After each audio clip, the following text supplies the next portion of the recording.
C'est une ville fantôme où toute vie humaine semble avoir disparu. Le témoin d'une époque soviétique aujourd'hui révolue. Un lieu figé à jamais par l'explosion du réacteur numéro 4 de Tchernobyl le 26 avril 1986. La plus grande catastrophe nucléaire de l'histoire.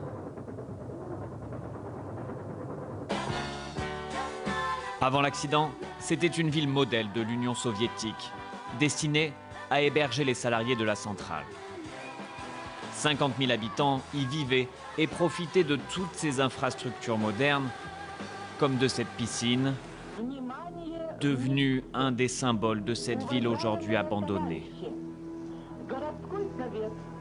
Pripyat a été touché de plein fouet par les radiations. Les habitants ont tout laissé. Ils devaient partir pour seulement quelques jours. 33 ans plus tard, personne n'est revenu, sauf les touristes. Cette année, le site a battu son record de fréquentation. Plus de 100 000 visiteurs sont déjà venus, dont une bonne partie à cause d'une série télévisée. La série, la voici. 5 épisodes ultra réalistes. Qu'est-ce qui s'est passé? Je l'ignore. Il y a le feu dans la salle des turbines. Chaque facette de l'accident nucléaire est décrite dans le détail. Un succès mondial qui a relancé l'intérêt pour ce pan de l'histoire et a fait du réacteur une attraction touristique. Nous sommes juste devant le sarcophage qui entoure le réacteur qui a explosé. Pour les touristes, c'est un endroit à ne pas manquer. On fait des selfies ou même on prend en photo les compteurs GGR pour montrer que la radioactivité ici est plus élevée. Ce serait toutefois sans risque, à condition de ne pas rester plus de quelques heures et de ne pas sortir des 13 itinéraires sécurisés. C'est pourtant ce que proposent certains passeurs. Passer la nuit dans la ville de Pripyat pour une centaine d'euros.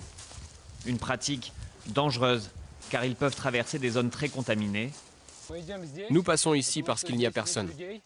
Le but de Sergueï, éviter les patrouilles, car nous approchons de la zone d'exclusion, juste derrière ces barbelés. Les franchir est illégal, mais les passeurs bravent l'interdit sans hésiter. L'amende est l'équivalent de 18 euros. Ce n'est pas grand-chose. En fait, on ne fait rien de mal. Après, il y a des sanctions pénales, mais ce n'est appliqué que si on sort des objets de la zone. La zone d'exclusion autour de Tchernobyl s'étend sur 2600 km². C'est plus que le département des Yvelines. Personne ne sait si l'homme pourra de nouveau y vivre normalement.